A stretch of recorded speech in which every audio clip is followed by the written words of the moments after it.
The next day, Will spends time with Hunter, teaching him how to protect their potato plants from the cold and showing him how to catch fish properly. It's Hunter's birthday, so Will goes to the town store and buys the last packet of macaroni and cheese, Hunter's favorite dish, to make a special dinner. As they eat, Hunter laments his lack of social interaction and asks why they don't use the radio to communicate with others. Will explains that their electricity is barely enough to power Hunter's machine, and they stay in touch with other shelters by using flags. After dinner, Caddy stops by with a couple of beers. Sitting on the porch, she and Will reminisce about their carefree lives before the apocalypse while watching Nina's latest experiments. Later that night, Hunter has another respiratory attack, forcing Will to use an emergency syringe of medicine since they've run out of machine filters. Realizing he's out of time, Will heads to Nina's house in the middle of the night. How's the drinking? Keeps me from killing myself. How's yours?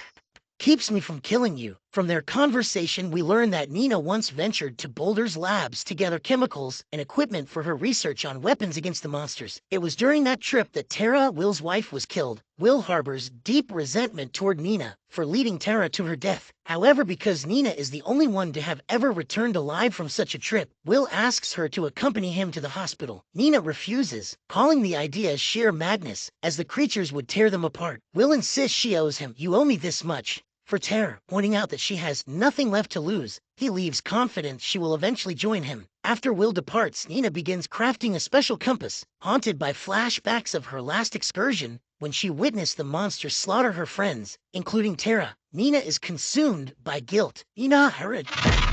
Why? Get all my breath.